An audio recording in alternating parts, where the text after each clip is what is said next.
Segera download Quran Tadabbur, dia meraih tafsir dalam genggaman Anda. Bulan Ramadan adalah bulan Al-Quran.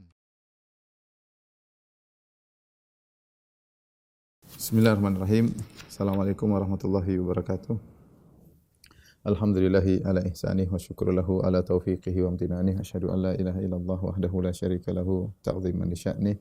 Wa asyhadu anna Muhammadan abduhu wa rasuluhu da'i ila ridwanih. Allahumma salli alaihi wa ala alihi wa ashabihi wa ikhwani. Para ibu-ibu di Perth dan juga para pemirsa yang dirahmati Allah Subhanahu wa taala. Ini adalah pertemuan kita perdana tentang tafsir surat Al-Mu'minun ya. Surat Al-Mu'minun dinamakan dengan Al-Mu'minun karena dibuka dengan firman Allah, qad aflahal mu'minun, sungguh beruntung orang-orang yang beriman ya. Dan surat ini adalah surat Makkiyah, diturunkan ketika Nabi sallallahu alaihi wasallam masih di Mekah, sehingga nuansanya masih berkaitan dengan masalah keimanan, masalah hari kebangkitan, dan demikianlah nuansa surat-surat Makkiyah. Rata-rata berbicara tentang hari kiamat, tentang tauhid, iman kepada Allah, dan juga tentang kerasulan Nabi Muhammad sallallahu alaihi wasallam ya. Berbeda dengan nuansa surat-surat Madaniyah yang biasanya di situ banyak masalah hukum-hukum dan yang lainnya ya. Adapun surat-surat Makkiyah rata-rata tentang masalah keimanan hari akhirat dan juga tentang kerasulan Muhammad sallallahu alaihi wasallam, sebagaimana ciri khas surat-surat juz amma rata-rata adalah Makkiyah. Demikian juga surat Al-Mu'minun, surat Makkiyah, kecuali ada beberapa ayat yang diperselisihkan tentang ayat-ayat yang menyebut tentang zakat, apakah ini Madaniyah atau Makkiyah. Allah alam, hukum asalnya bahwasanya surat-surat dalam kalau disebut surat Makkiyah, maka hukum asalnya Makkiyah seluruhnya, kecuali ada dalil yang menunjukkan dia keluar daripada hukum asal. Jadi surat ini surat Makkiyah, agar kita tahu diturunkan sebelum Nabi sallallahu alaihi wasallam berhijrah ke kota Madinah. Dan disebutkan dalam satu hadis an Abdullah bin Sa'ib, dari Abdullah bin Sa'ib radhiyallahu anhu, qala, beliau berkata, sallalana an-nabiy sallallahu alaihi wasallam as-subha bi Makkah. Nabi sallallahu alaihi wasallam salat subuh ya, mengimami kami di Mekah. Fastaftaha surat Al-Mu'minun, maka beliau pun membuka dengan surat Al-Mu'minun, yaitu qad aflahal mu'minun alladzina hum fi salatihim khashi'un, dan seterusnya, hatta jaa dzikru Musa wa Harun au dzikru Isa. Muhammad bin Abbad yashukku, sampai kemudian Nabi baca surat Al-Mu'minun panjang sampai Nabi sampai pada ayat berkaitan tentang Nabi Musa dan Harun atau berkaitan tentang Nabi Isa. Sang perawi ragu apakah berkaitan dengan Nabi Musa dan Harun atau berkaitan Nabi Isa. Ya, akhadatin Nabi sallallahu alaihi wasallam sa'latun faraka'a. Nabi sallallahu alaihi wasallam terbatuk ya, mengalami soal ya, terbatuk, faraka'a, kemudian Rasulullah sallallahu alaihi wasallam pun rukuk ya. Wa Abdullah bin Sa'ib hadirun dzalik, dan Abdullah bin Sa'ib hadir ketika itu. Ini dalil bahwasanya Rasulullah SAW sudah membaca surat Al-Mu'minun ketika beliau masih di Mekah sebelum berhijrah ya. Adapun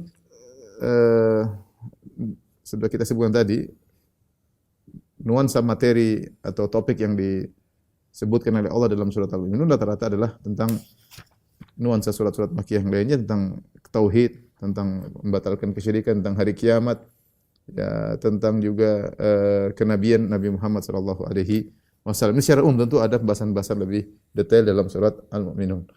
Tapi kita mulai ayat yang pertama.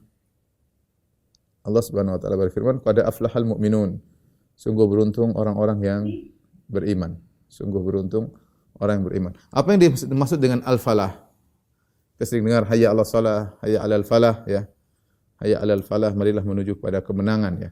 Al-falah ada yang mengartikan, kalau bahasa kita diartikan dengan keberuntungan, ada yang diartikan dengan kemenangan. Tapi yang bahas paling baik dalam hal ini adalah Syekh Muhammad Al-Amin Shinqiti dalam dua tafsirnya, Al-Namir, kemudian juga dan juga dalam kitabnya Adwaul Bayan ya, ketika menafsirkan surat Al-Mu'minun.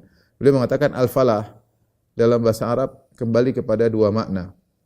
Makna yang pertama adalah husul al-matlubul akbar, yaitu menggapai yang dicita-citakan, perkara besar yang dicita-citakan. Itu disebut al-falah. Orang Arab kalau mengatakan qad aflaha fulan, si fulan telah menggapai al-falah, artinya dia telah mencapai cita-citanya. Sudah berhasil, sudah sukses. Falah disebut aflah, dia sudah beruntung. Ini makna al-falah dalam bahasa Arab. Makna yang kedua, al-falah maksudnya adalah mencapai kebahagiaan yang al-baqa, sarmadi, yaitu menetap ya. Kalau seorang misalnya berhasil tapi belum menetap, masih turun lagi, sukses lagi, naik lagi, turun lagi, ini belum disebut aflah. Belum disebut aflah, belum disebut al-falah.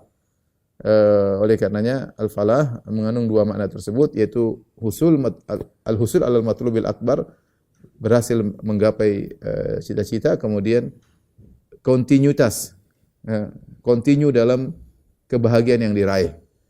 Dan ini sangat pas dengan kalau kita bicara al-falah di sini bagi orang mukmin, maksudnya mereka masuk surga. Mereka meraih surga Firdaus karena itulah cita-cita seorang mukmin. Sehingga kalau orang mukmin telah mencapai surga, itulah dia disebut dengan aflah. Dia sudah beruntung. Kemudian nikmat yang dia raih di surga tersebut ternyata sarmadi, abadi, ya. Selama-lamanya, sehingga pantaslah dikatakan dia aflah, ya. Oleh karenanya kalau kita mendengar seruan muadzin, hayya 'alal falah, halumma ilal falah, marilah menuju kepada al-falah, maka bisa kita maknakan dengan makna tadi. Al-falah maksudnya surga, yaitu cita-cita seorang mukmin, ingin apa? Ingin masuk surga, semua cita-cita. Cita-cita para anbiya, ya. Dan cita Nabi Ibrahim yang berdoa, waj'alni min warathati jannatin na'im, jadikanlah aku termasuk waris surga yang penuh dengan kenikmatan. Doa Nabi juga minta surga, kata Nabi, haulahu nudandin, demikianlah kami, permohonan kami selalu seputar itu, minta surga, dijauhkan dari neraka jahanam, ya. Jadi aflah maksudnya sungguh meraih yang dicita-citakan, dan juga continue berkesinambungan dalam kebahagiaan tersebut, ya. Ini kalau diartikan surga sangat pas. Bisa juga masuk aflah, bisa jadi kenikmatan dunia, ya. Seorang meraih apa yang dia cita-citakan, kebahagiaan. Ya, orang mukmin pasti bahagia, dan kebahagiaannya berkesinambungan dalam hatinya. Ya, mungkin ada sedikit namanya kesedihan, itu biasa, tapi seorang mukmin harusnya dia bahagia dan dia bertahan dalam kebahagiaannya. Qad aflahal mu'minun. Sungguh beruntung orang-orang yang beriman, atau sungguh telah menang orang-orang yang beriman, telah meraih cita-cita mereka. Siapakah orang beriman tersebut? Di sini makanya disebut surat Al-Mu'minun, karena dibuka dengan firman Allah, qad aflahal mu'minun. Siapakah orang-orang yang telah beruntung tersebut? Orang-orang mukminun. Di sini Allah menjelaskan sifat-sifat mereka. Dan kalau kita perhatikan sifat-sifat mereka ini berkaitan dengan sifat-sifat amalan, ya. Kata Allah Subhanahu wa taala, alladzina hum fi salatihim khashi'un. Ini sifat yang pertama. Alladzina hum fi salatihim khashi'un. Yang kedua, yaitu orang yang dalam salat mereka khusyuk. Kemudian walladzina hum 'anil lagwi mu'ridun. Yang kedua, mereka berpaling dari perbuatan yang sia-sia, perkataan yang sia-sia maupun perbuatan yang sia-sia. Sifat yang ketiga, walladzina hum lizzakati fa'ilun, yang melakukan zakat, yang menunaikan zakat. Yang keempat, walladzina hum li furujihim hafizun, yaitu orang-orang yang menjaga kemaluan mereka. Illa ala azwajihim aw ma malakat aymanuhum fa innahum ghairu malumin, kecuali mereka tidak jaga kemaluan mereka kepada istri-istri mereka, kepada budak-budak mereka. Kalau hal itu mereka tidak dicela kalau mereka tidak menjaga kemaluan mereka untuk istri dan budak-budak mereka, karena itu halal bagi mereka. Faman ibtagha wara'a dzalik fa ulaika humul adun. Siapa yang mencari di balik ini, maka mereka telah melampaui batas. Ini ciri keempat. Ciri kelima, walladzina hum li amanatihim wa adihim raun. Itu orang-orang yang memperhatikan amanah-amanah yang dititipkan kepada mereka dan memperhatikan janji mereka, ya. Kemudian yang keenam, walladzina hum ala shalawatihim yuhafizun, orang-orang yang menjaga salat mereka. Baru Allah sebutkan ulaika humul warithun, mereka adalah orang-orang yang mewarisi, yang dapat warisan. Alladzina yarithuna al-firdausa hum fiha khalidun, yaitu orang-orang yang dapat warisan surga Firdaus dan mereka kekal di dalamnya. Ini beberapa sifat yang kalau kita perhatikan adalah sifat-sifat amaliyah, perbuatan yang merupakan sifat-sifat orang beriman. Ini adalah bantahan yang telak kepada orang-orang Murji'ah yang mengatakan bahwasanya amal soleh bukan bagian daripada iman. Justru ketika Allah Subhanahu wa taala menyebutkan tentang sifat-sifat orang beriman, Allah selalu menyebutkan amal-amal soleh. Karena laisal iman bitamanni. Pengakuan iman bukan angan-angan. ya, tapi harus ada buktinya, ya.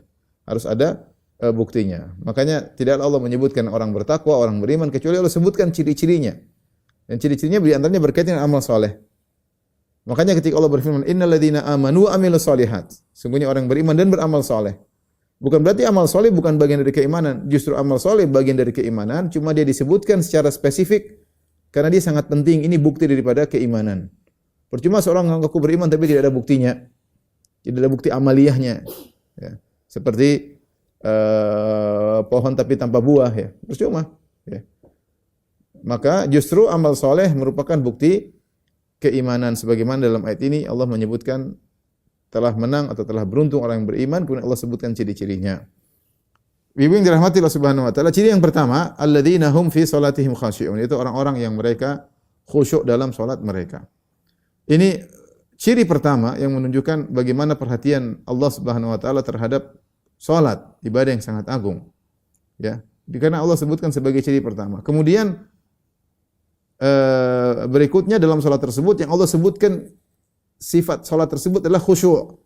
Sifat khusyuk.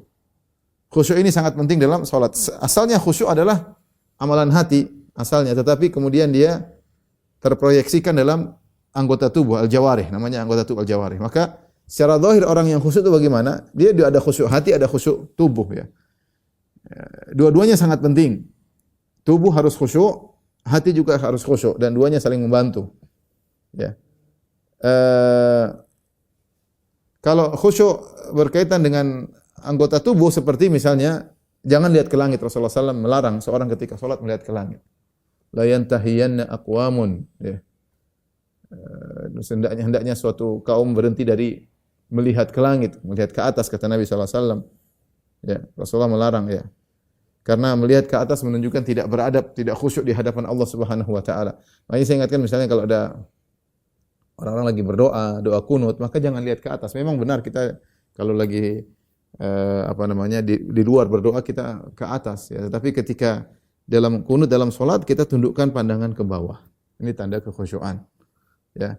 Jadi di antaranya tidak memandang ke atas. Kemudian dianjurkan memandang ke bawah sebagaimana pendapat mayoritas ulama, memang ada khilaf.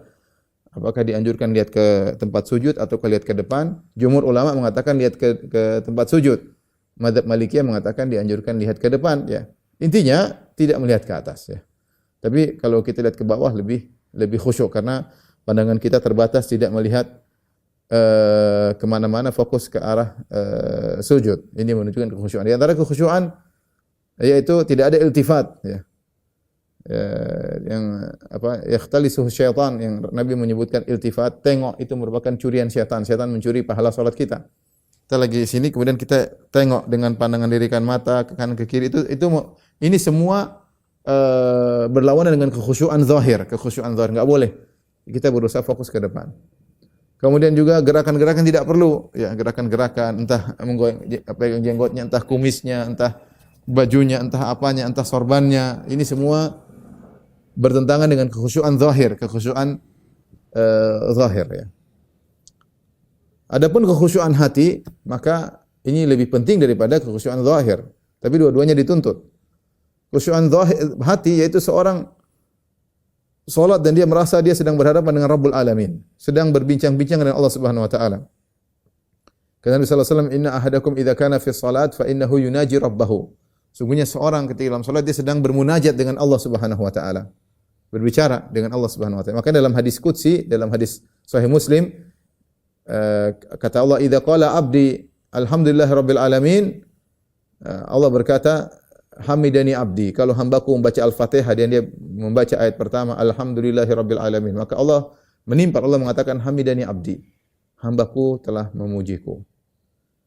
Kemudian idza qala 'abdi, kalau hambaku berkata Ar-Rahmanir Rahim, maka Allah berkata, "Asna alayya 'abdi." Sungguhnya hambaku telah menyanjungku. Kalau hambaku berkata Maliki yaumiddin, yang menguasai pembalasan, maka Allah berkata, "Majjadani 'abdi." Sungguhnya hambaku telah mengagungkan aku. Wa idza qala 'abdi iyyaka na'budu wa iyyaka nasta'in, Allah berkata, "Hadza baini wa baina 'abdi wa li 'abdi masa'al." Sungguhnya ini antara aku dengan hambaku dan bagi hambaku apa yang dia minta. Jika hambaku berkata, Ihdinas siratal mustaqim siratal ladzina an'amta 'alaihim ghairil maghdubi 'alaihim waladdallin. Kata Allah, hadza li abdi wa li abdi masal. Ini untuk hambaku dan bagi hambaku apa yang dia minta. Seorang menghadirkan dia baca Al-Fatihah, Allah sedang menyambut apa yang dia ucapkan. Ini menambah khusyuan dalam hati. Dia sedang bermunajat, sedang berbincang-bincang dengan Allah Subhanahu wa taala. Saya katakan Islam sangat mudah. Orang ingin connecting dengan Allah, sudah tinggal salat, wudu kemudian salat. Tidak perlu pakai prosedur-prosedur kemudian yang sulit ya. Sebagaimana kalau kita mau bertemu dengan penguasa, berat, tidak gampang. Allah penguasa alam semesta dan kita adalah salah satu dari hambanya di miliaran manusia. Mau ketemu dengan Allah tinggal wudu kemudian salat, langsung connecting dengan Allah Subhanahu wa taala. Bermunajat kepada Allah Subhanahu wa taala. Ya, makanya ingat ketika kita Al-Fatihah, Allah menyambut apa yang kita ucapkan. Kemudian juga ketika hamba mengatakan Sami Allahu liman hamida Rabbana walakal hamdu. Ya, Nabi mengatakan Allahu yasma', Allah mendengar. Ketika dia mengucapkan Sami Allah liman hamida, sungguhnya Allah mendengar orang yang memujinya. Kemudian kita mengucapkan Rabbana lakal hamdu. Ya Rabb, kami bagi Engkau pujian. Allah mendengar kita tatkala kita sedang memujinya, ya. Allah mengatakan, Allah melihat ketika kita sedang salat. Wa tawakkal 'alal hayyil ladzi la yamut, alladzi yaraka hina taqum wa taqallubaka fis sajidin, innahu samiul alim. Kata Allah Subhanahu wa taala, bertawakkallah kepada Allah yang Maha hidup dan tidak mati. Alladzi yaraka hina taqum, yang melihat engkau ketika kau sedang berdiri. Yaitu sedang berdiri, sedang untuk salat. Wa taqallubaka fis sajidin, tatkala engkau sedang sujud bersama orang-orang yang sujud. Kau dalam jamaah, meskipun jamaah ada 1000 orang, ada 2000 orang, ada 100.000 orang, Allah tahu person-person, Allah tahu. Allah tahu bagaimana gerakan kita. Allah nilai satu persatu. Detail. Yang kata Allah Subhanahu wa taala, ya'lamu kata Allah Subhanahu wa taala, "Wa ma tasqutu min waraqatin illa ya'lamuha." Tidak ada satu daun pun jatuh kecuali Allah mengetahui. Kalau daun yang bukan mukallaf, yang tidak dibebani untuk menjalankan syariat, jatuh, Allah tahu. Dan bagaimana lagi dengan kita yang dibebani untuk melakukan syariat? Maka ketika kita sadar kita sedang berhadapan dengan Allah, maka ini membantu kita untuk khusyuk hati kita. Ya. Hadirkan di hadapan kita ada Allah Subhanahu wa taala, ya. Oleh karenanya Rasulullah mengatakan sallu salata muwaddi'in. Salatlah sebagaimana kalian tidak berpisah. Seakan-akan jadi ini salat yang terakhir. Bisa jadi salatku ini penentu aku masuk surga. Bisa jadi salatku ini penentu aku masuk surga. Maka seorang berusaha salat dengan sebaik-baiknya seakan-akan dia akan meninggalkan dunia ini.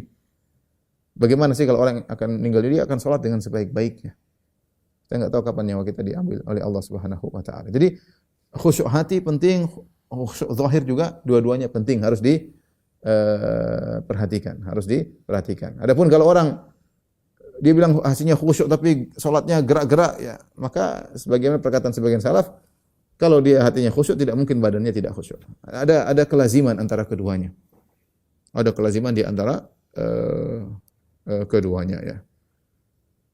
Ikhwan akhwat yang dirahmati Allah Subhanahu wa taala, ada khilaf di kalangan para ulama tentang masalah khusyuk dalam salat. Apakah wajib ataukah sunnah? Ya, sebagian ulama mengatakan hukumnya wajib. Berdalil dengan ayat ini. Qad aflahal mu'minun alladzina hum fi salatihim khashi'un. Sungguh beruntung orang yang beriman yang mereka khusyuk dalam salatnya. Kemudian Allah sebutkan ulaikal ladzina yarithunal firdausa hum fiha khalidun. Orang yang mewarisi surga Firdaus, ya. Ternyata untuk syarat meraih surga Firdaus harus khusyuk dalam salat. Ini menunjukkan khusyuk dalam salat hukumnya wajib. Ini pendapat sebagian ulama. Namun Allah alam bisawab, yang lebih benar bahwasanya lebih kuat khusyuk dalam salat tidak sampai pada derajat wajib. Meskipun dia adalah ruhnya salat. Meskipun dia adalah ruhnya salat, dia tingkat tertinggi dalam salat adalah khusyuan. Tapi tidak sampai pada derajat wajib. Seorang berusaha untuk khusyuk. Ya, karena kalau dia tidak khusyuk, pahala salatnya sangat berkurang. Ya, sebagai perkataan Ibnu Abbas radhiyallahu anhu bahwasanya seorang tidak mendapatkan pahala kecuali kadar ma yaqilu minha. Kadar apa yang dia renungkan dalam salatnya. Kalau pikirannya kemana mana maka pahalanya berkurang. Tapi maksud saya Allah alam bisawab tidak sampai dalam masalah kewajiban salat. Makanya ketika ada musii'us salat, al-musii'u fi salati, seorang yang salah dalam salatnya datang kemudian dia salat, Rasulullah SAW mengatakan, irji fa shalli fa innaka lam tusalli. Kembalilah, kau belum salat. Kemudian dia salat lagi, dia datang lagi, dia beri salam, kata Nabi, "Irji' fa shalli fa innaka lam tusalli." Baliklah kau belum salat. Sampai 3 kali. Kemudian mengatakan, "Ya Rasulullah, usinu ghairaha." Aku tidak bisa salat lebih bagus daripada ini. Maka Nabi ajarkan kalau kau salat begini. Nabi tidak sebut khusyuk dalam waktu Nabi sedang mengkoreksi salatnya. Nabi tidak menyebutkan tentang kekhusyuan, tapi Nabi secara hati, tapi Nabi menceritakan kekhusyuan badan, tentang tumakninah. Di antara bentuk khusyuk tubuh adalah tumakninah dalam salat. Ibnu Qayyim rahimahullah taala mengatakan tidak mungkin seorang meraih kekhusyuan hati kalau dia salatnya buru-buru, enggak mungkin, mustahil. Kalau Anda ingin khusyuk dalam hati, ketika salat juga tubuh juga harus tenang, tidak boleh buru-buru, ya. Tidak boleh buru-buru. Jadi intinya, meskipun khusyuk adalah perkara yang paling krusial dalam salat, bahkan yang paling utama, namun dia tidak sampai pada derajat wajib, ya. Apalagi sampai membatalkan salat kalau orang tidak khusyuk. Ini ada kemudahan seorang dimotivasi untuk khusyuk tapi tidak sampai pada derajat wajib. Kalau sampai derajat wajib repot. Kita bilang banyak salat orang tidak diterima, salat orang batal, ya. Tapi hukumnya sangat dianjurkan sunnah, tapi tidak sampai derajat wajib. Wallahu alam bishawab. Jadi intinya seorang berusaha untuk khusyuk dalam salat, baik khusyuk hati maupun khusyuk zahir.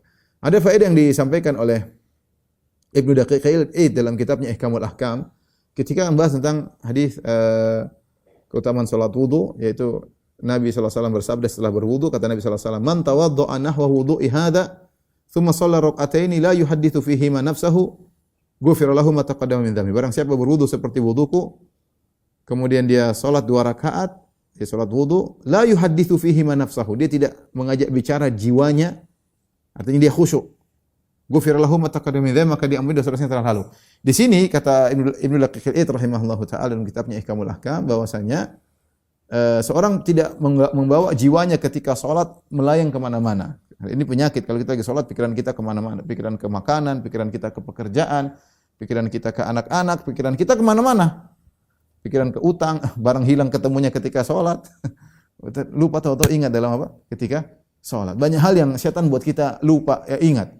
Dan Nabi sebutkan ada setan datang khusus menggoda kita sedang salat supaya tidak khusyuk. Setan mengatakan uzkur kada, ingat ini, dan benar. Banyak barang yang hilang ketemu ketika salat. Siapa yang kasih tahu? Iblis, setan. Ingat ini. Nah, sehingga pikiran kita ke sana. Rencananya kita mau rencana untuk kita pekerjaan hari ini kita pikirkan dalam salat.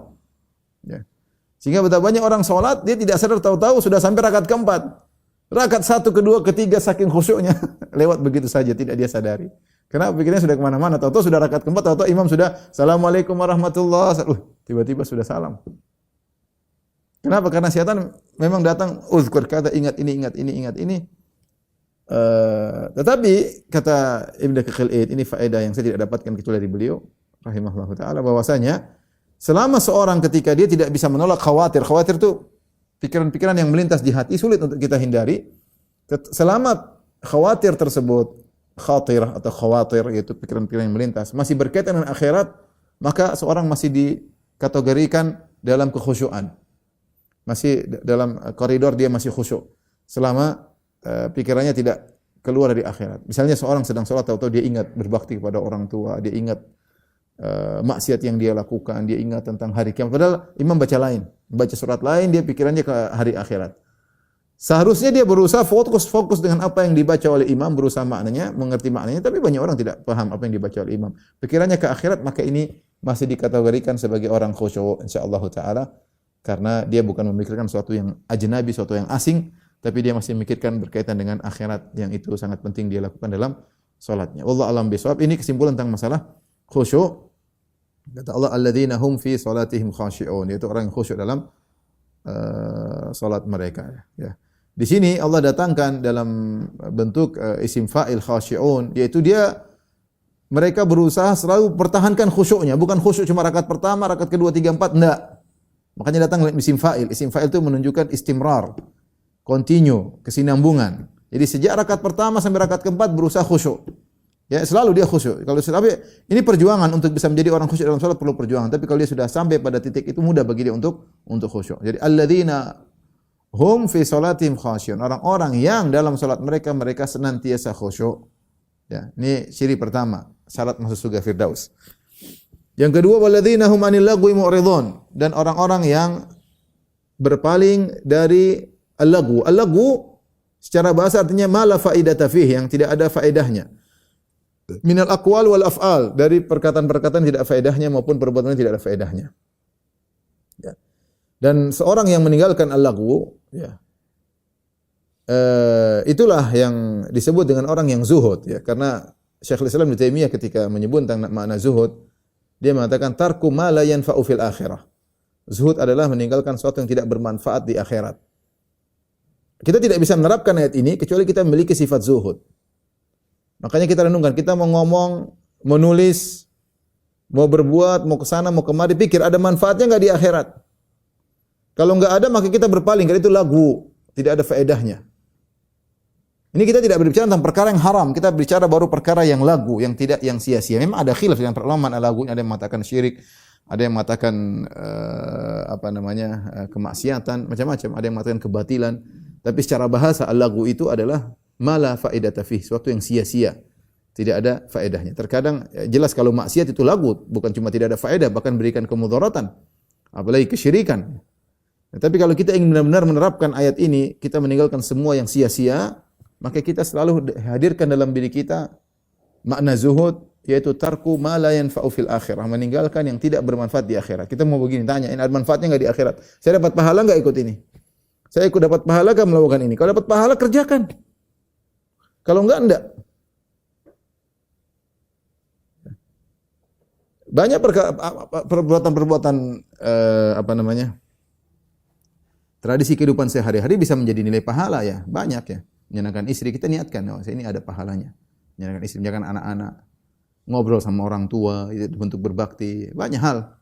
Tapi kita renungkan begitu, ini ada manfaatnya. Kalau enggak ada manfaatnya, enggak usah.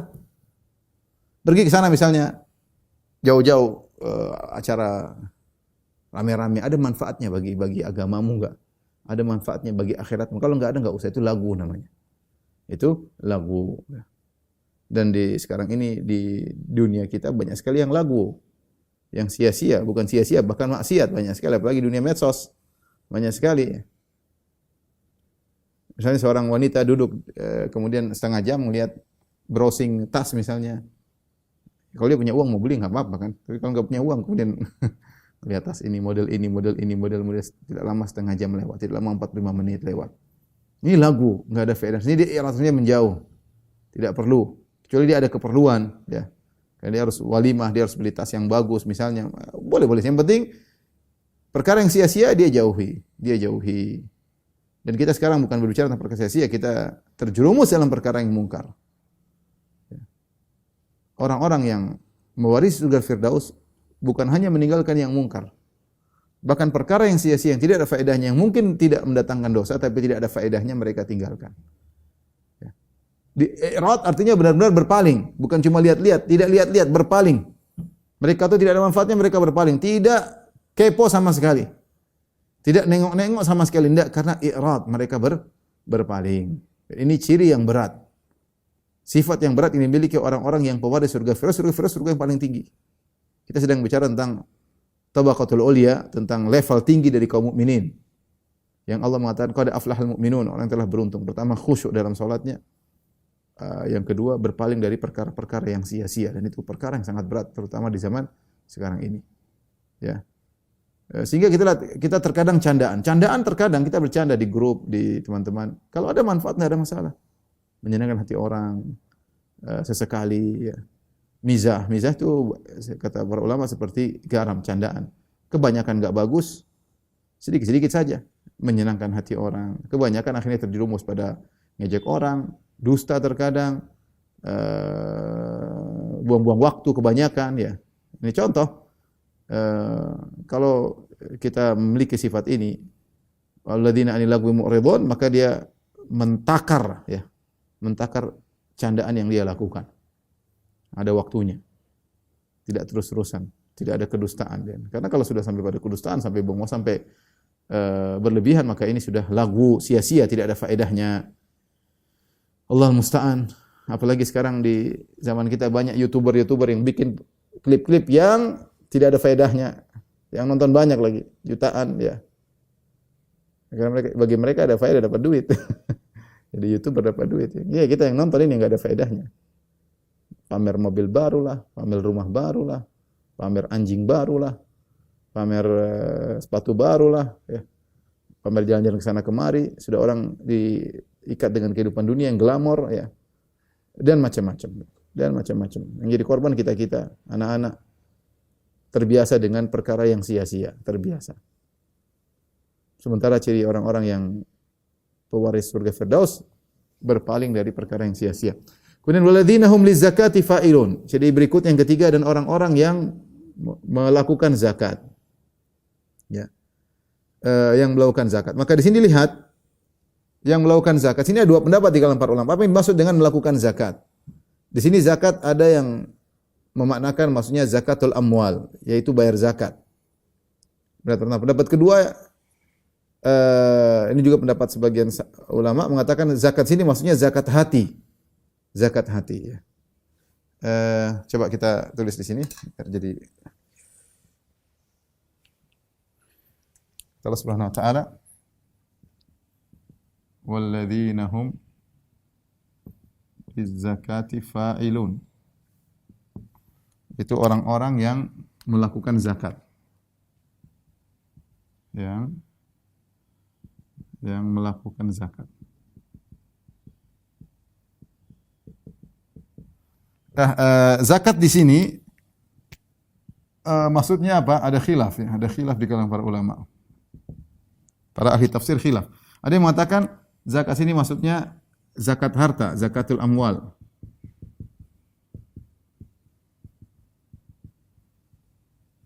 Ada yang mengatakan zakatun nafs. Tazkiyatun nafs itu mensucikan jiwa. Khilaf yang kuat di kalangan mereka. Mereka mengatakan tidaklah disebut zakat, yang mengatakan zakat harta, kata mereka tidak disebut zakat kecuali yatabadar fid dhihin. Yang pertama terbetik dalam benak adalah zakat harta. Zakat harta, ya, hukum asal. Makna zakat adalah zakat harta.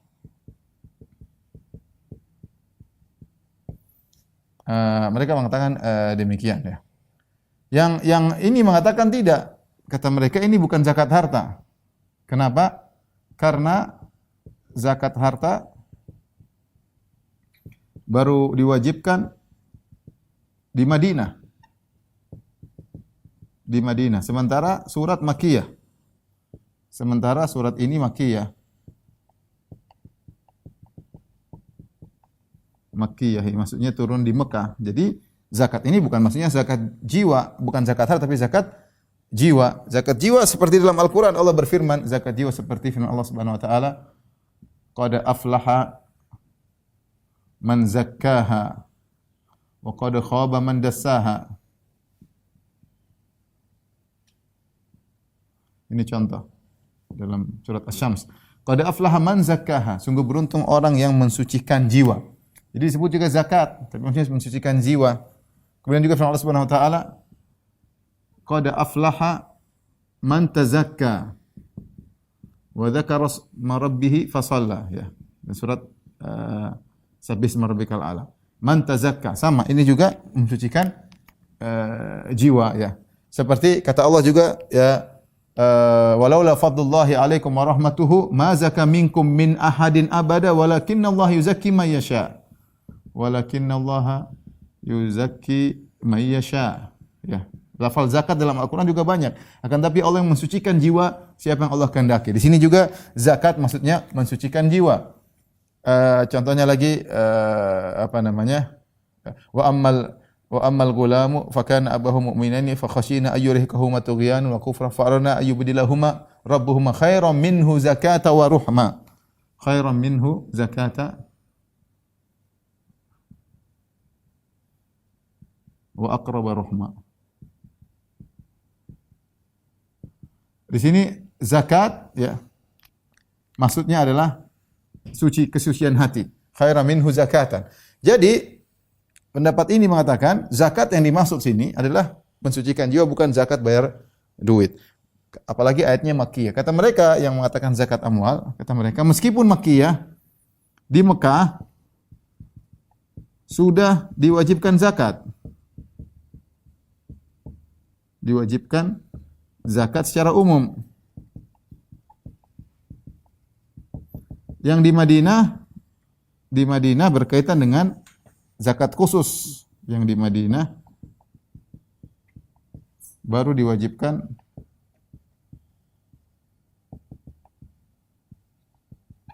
zakat yang khusus, yang ada nisab dan ada haulnya, ya. Makanya Allah berfirman, "Fawailul lil musyrikin alladzina la yu'tuna zakat." Celaka orang musyrikin yang tidak mengeluarkan zakat, padahal itu adalah ayat makkiyah. Jadi di Mekah juga sudah ada zakat, Nabi sudah mewajibkan zakat, cuma bukan secara umum itu surah sedekah, wajib sedekah, tapi zakat yang khusus seperti istilah yang kita pahami sekarang dengan nisab dengan haul itu memang baru di Madinah. Jadi ini ayat meskipun makkiyah tapi bicaranya tentang zakat harta. Yang mengatakan zakat jiwa mereka memprotes lagi, kata mereka, lihat Allah menggunakan kata fa'ilun ya di situ. Allah menggunakan kata fa'ilun. Dan ini tidak kebiasaan, mengerjakan, artinya mengerjakan. Biasanya kalau zakat harta pakai lafal ita'uz zakat atau yu'tunaz zakat, yaitu ita. Wa ita'uz zakat atau yu'tunaz zakat. Kemudian juga kalau zakat harta biasanya gandeng langsung dengan salat. Bergandengan langsung dengan salat. Seperti wa aqimus shalah wa atuz zakah, dirikan salat dan bayarlah zakat. Allah alam bisawab, saya lebih cenderung pada pendapat bahwasanya yang dimaksud zakat sini zakatun nafs, mensucikan jiwa. Artinya kalau orang ingin meraih surga Firdaus, dia berusaha mensucikan jiwanya. Bagaimana cara mensucikan jiwa? Dengan mentauhidkan dirinya, melatih jiwanya untuk bertawakal kepada Allah Subhanahu wa taala, memerusakkan menjauhkan dirinya dari penyakit-penyakit hati, bersihkan, menghiasi diri dengan akhlak mulia, daripada bersihkan dari riya, daripada ujub, dari sombong, ya. Hias hati dengan tawadhu, dengan rendah diri, husnudzan, tidak meremehkan orang lain, banyak hal, husnudzan kepada Allah Subhanahu wa taala sehingga dia mensucikan jiwanya, ya. Ada yang berkata ini mencakup dua-duanya. Kalau ingin masuk dapat surga Firdaus, zakat harta bayar, kemudian juga jangan lupa mensucikan jiwa. Wallahu alam bisawab. Kemudian Allah Subhanahu wa taala berfirman, dan ini pendapat yang saya sebutkan tadi condong kepadanya Syekh Muhammad Amin Syinqiti dalam kitabnya Adwaul Bayan. Beliau kayak condong kepada pendapat zakat itu maksudnya zakat jiwa. Wallahu alam bisawab, ya. Kemudian walladzina hum li furujihim hafizun, dan orang-orang yang menjaga kemaluan mereka. Orang-orang yang menjaga kemaluan mereka. Wal hafizuna furujahum wal hafizat. Allah memuji orang-orang yang menjaga kemaluan mereka. Ya. Kecuali kepada siapa? Illa ala azwajihim aw ma malakat aymanuhum. Perhatikan di sini, kecuali kepada istri-istri mereka atau budak-budak mereka. Fa innahum ghairu malumin. Kalau mereka tidak jaga kepada istri dan anak-anak, dengan istri dan budak-budak tidak jadi masalah, mereka tidak tercela. Faman ibtagha wara'a dzalik fa ulaika humul adun. Yang mencari di luar itu maka mereka telah melampaui batas. Perhatikan yang berikutnya. Allah mengatakan walladzina hum li furujihim hafizun.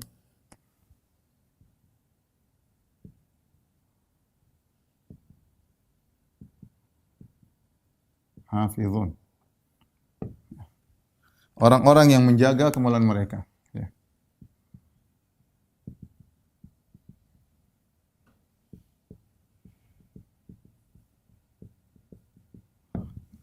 Bagaimana cara menjaga kemaluan? Allah mengatakan menjaga. Menjaga. Menjaga berarti menghindarkan dari sebab-sebab yang bisa merusak. Menghindarkan diri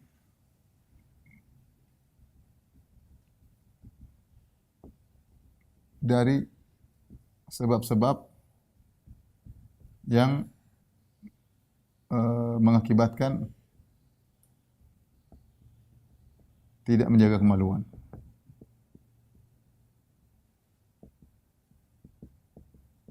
Di antaranya apa? Menjauhi sebab-sebab zina. Di antaranya menjauhi sebab-sebab zina. Menjauhi sebab-sebab zina. Apa sebab-sebab zina? Banyak. Sebab zina banyak. Tidak berkhulwat dengan wanita yang bukan mahramnya, atau wanita tidak berkhulwat laki-laki yang bukan mahramnya.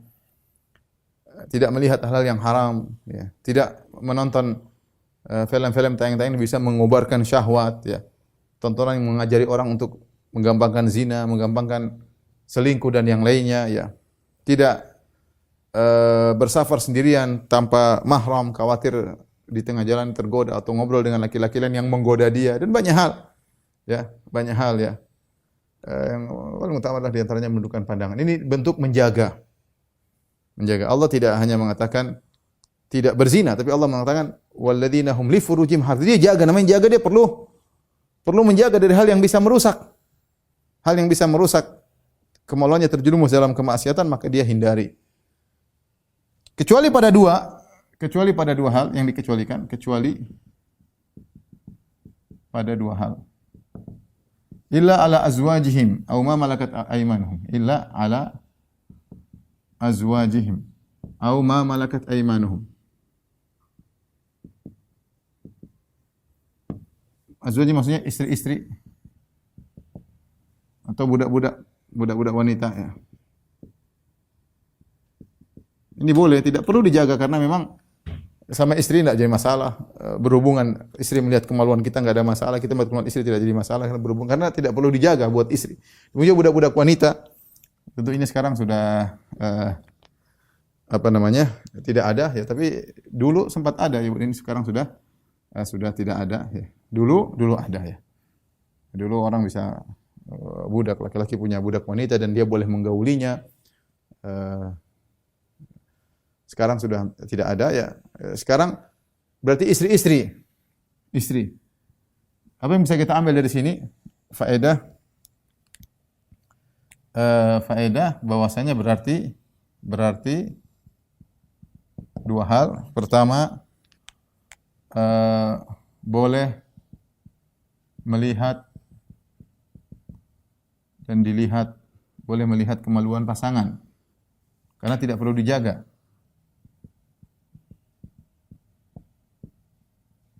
Karena Allah mengatakan tidak, mengapa tidak dijaga, boleh melihat. Yang kedua, di antara faedahnya boleh menikmati seluruh tubuh wanita atau sebaliknya tubuh pasangan kecuali dubur, itu yang tidak boleh, kecuali dubur, ya, atau kemaluan ketika sedang haid, ya, dan kemaluan ketika sedang haid. Ini hukum asal, ya. Boleh seorang menikmati dari sisi mana saja, dari tubuh mana, mendatangi dari depan, dari belakang, terserah. Ini hukum asal karena tidak perlu dijaga. Tidak perlu dijaga kepada istri. Dari sini kita tahu kata Allah, "Famani bataga wara'a dzalik fa ulaika humul adun." Siapa yang mencari di balik ini, mencari kenikmatan, kemaluan selain pada istri dan pada budak-budak wanita, maka dia telah melakukan sikap melanggar. Kata Allah Subhanahu wa taala, "Faman ibtagha wara'a dzalik fa ulaika humul adun." Yaitu siapa yang mencari kenikmatan, siapa yang mencari kenikmatan kemaluan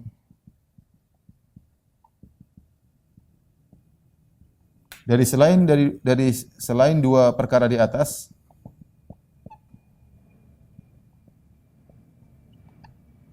maka dia telah melampaui batas. Faula, maka mereka telah melampaui batas.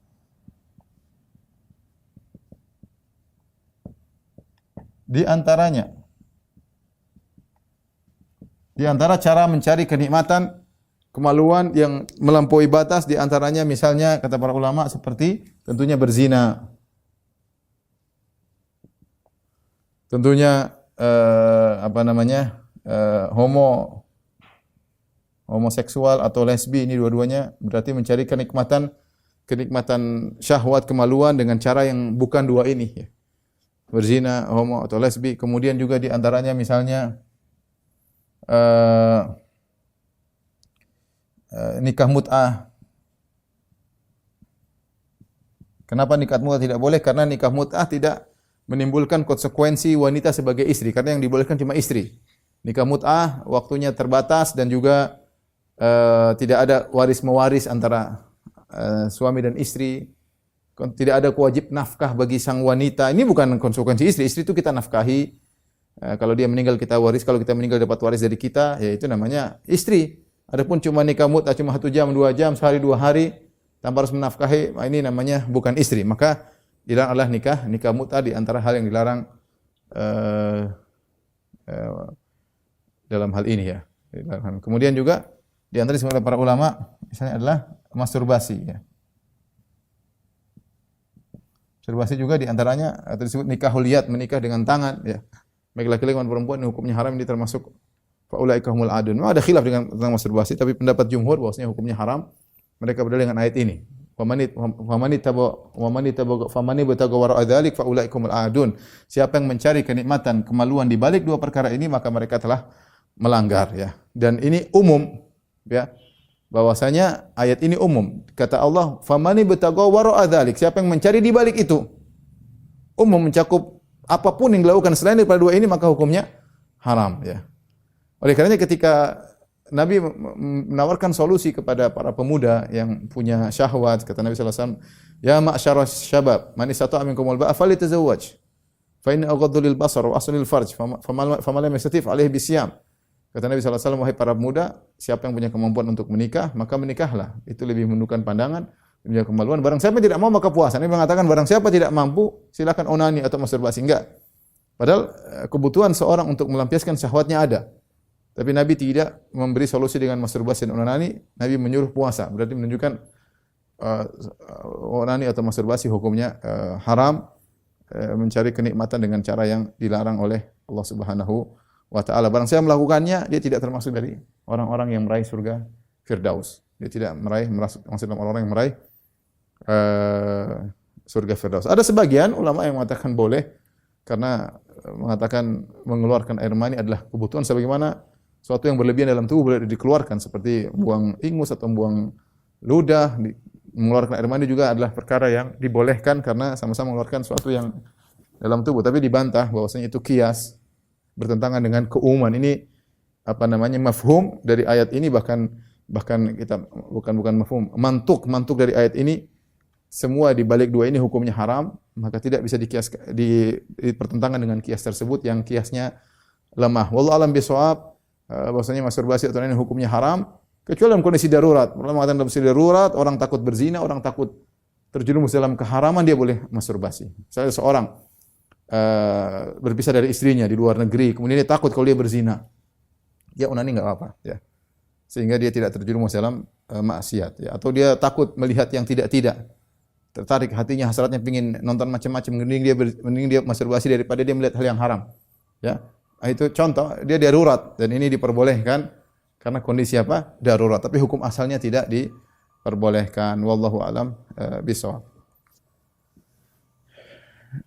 Kemudian kata Allah Subhanahu wa taala, "Walladzina hum 'ala shalawatihim yuhafizun," dan orang-orang yang menjaga salat mereka itu perhatian waktunya, kemudian menjaga rukunnya, menjaga syaratnya, menjaga kewajiban-kewajibannya. Di sini Allah membedakan antara orang yang khusyuk dengan menjaga salat, dua hal yang berbeda. Di ayat pertama, "Walladzina hum fi shalatihim khashi'un," orang-orang yang khusyuk dalam salatnya. Di ayat terakhir Allah tutup juga dengan salat.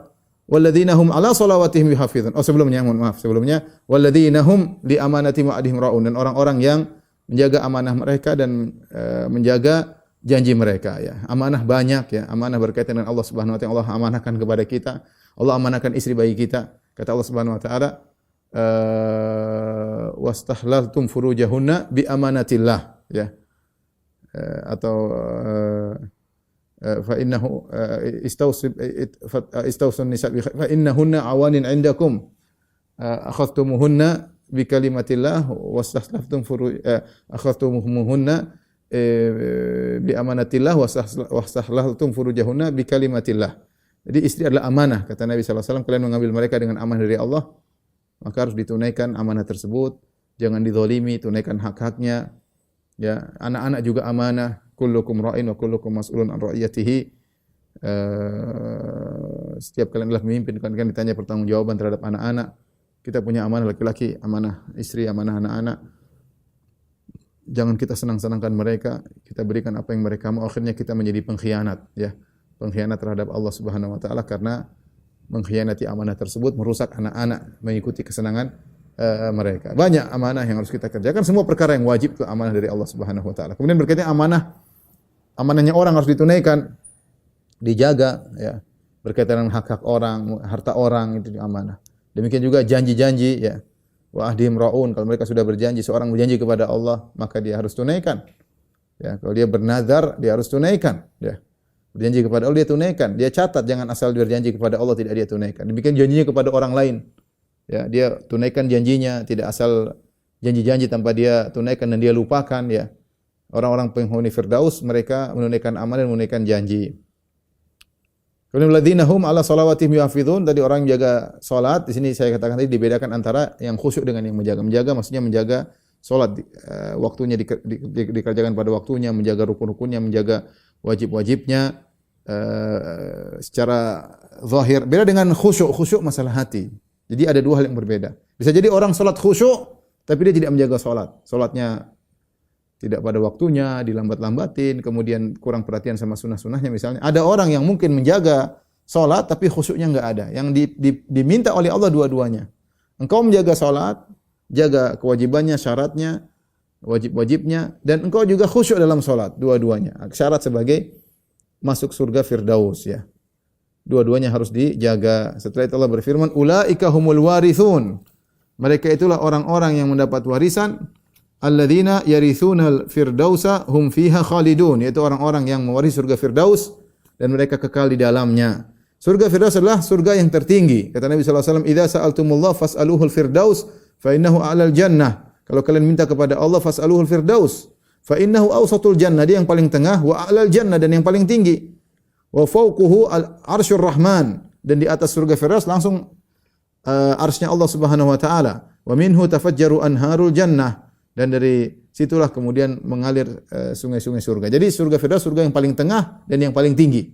Yang paling tengah paling tinggi, ya kalau kita secara zahirnya ya begini berarti dia yang paling tengah tapi yang paling tinggi. Paling tengah dan yang paling tinggi, ya. Di surga Firdaus, dan dia paling tinggi. Setelah itu kemudian ada arsy Allah Subhanahu wa taala. Dan Nabi suruh kita untuk minta surga Firdaus. Nah, Nabi suruh minta, nah ini cara-caranya. Ada yang surga Firdaus, ini cara-caranya, syarat-syaratnya. Allah sebutkan dalam surat Al-Mu'minun. Kenapa disebut orang-orang yang melakukan sifat-sifat tersebut berarti telah mewarisi surga Firdaus? Karena memang setiap mukmin diberikan dua coupling di surga dan coupling di neraka, ya. Coupling surga, coupling di neraka. Kata Nabi sallallahu alaihi wasallam, "Ma minkum min ahadin illa lahu manzilan." Tidak seorang pun dari kalian kecuali memiliki dua coupling, ya. Manzilun fil jannah, tempat tinggal di surga, manzilun finnar, tempat tinggal di neraka. Fa idza mata fadakhalan nar. Kalau ada seorang mati dan masuk neraka, waritha ahlul jannah manzilahu, maka penghuni surga akan mewarisi tempat tinggal dia yang harusnya kalau dia bertakwa dia masuk, karena dia masuk neraka maka surganya diambil oleh penghuni surga. Fadzalika qauluhu ta'ala, maka itulah firman Allah Subhanahu wa taala, ulaika humul warithun, mereka adalah orang-orang yang mewarisi. Dan ini hadis riwayat Sunan Ibnu Majah, Sunan Ibnu Majah, dan disahihkan oleh Syekh Albani rahimahullahu taala. Dan Allah menyebutkan surga warisan dalam banyak ayat seperti dalam ayat ini. Ulaika humul warithun, mereka orang yang mewarisi surga Firdaus. Dalam ayat yang lain, tilkal jannatul lati nurithu min ibadina man kana taqiyya. Itulah surga yang kami wariskan kepada hamba-hamba kami yang bertakwa. Demikian juga dalam ayat yang lain, wa tilkal jannatul lati urithumuha bima kuntum ta'malun, dan itulah surga yang diwariskan kepada kalian karena amal soleh kalian. Dan kita tahu namanya waris itu ada memberi, Allah menamakan surga warisan, ada faedah di antaranya warisan adalah pemilikan yang paling kuat. Kalau dapat waris sudah selesai. Beda kalau jual beli bisa dibatalin, apalagi hadiah bisa dibatalin, ya. Kalau waris selesai, yang punya udah meninggal diambil, enggak ada yang bisa membatalkan waris. Maka kepemilikan yang paling kuat adalah waris. Yang kedua, isyarat bahwasanya surga itu diwariskan kepada kalian karena amal yang kalian lakukan memang benar sebab dapat surga, tapi tidak ada nilainya dibandingkan surga tersebut. Kalian hanya beramal 20 tahun, 30 tahun, 40 tahun, sementara ganjarannya berupa surga yang kekal abadi dengan kenikmatan yang sempurna. Maka disebut dengan warisan seakan-akan tidak apa yang kalian keluarkan tidak sebanding dengan yang kalian dapatkan. Seperti seorang anak tidak tahu apa-apa, tahu-tahu dapat warisan.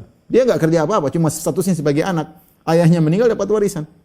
Ya sama, seperti seorang beramal yang beramal sekedarnya. Kemudian tahu-tahu dapat warisan surga yang tidak ada bandingnya dengan amal yang dilakukan. Makanya Rasulullah mengatakan la yadkhulu ahadukumul jannah bi amalihi. Tidak seorang dari kalian masuk surga dengan amalnya. Wala anta ya Rasulullah, engkau juga masuk surga bukan karena amalmu, kata Nabi. Wala ana illa an yataghammadani Allah bi rahmatih. Tapi aku masuk surga karena rahmat Allah telah meliputiku. Taib, dan mereka kekal dalam surga Firdaus. Ini saja yang disampaikan Ibu dirahmati Allah Subhanahu wa taala kajian kita. Insyaallah kita lanjutkan kesempatan lain bulan depan. Kurang lebih saya mohon maaf. Wabillahi taufiq wal hidayah. Assalamualaikum warahmatullahi wabarakatuh.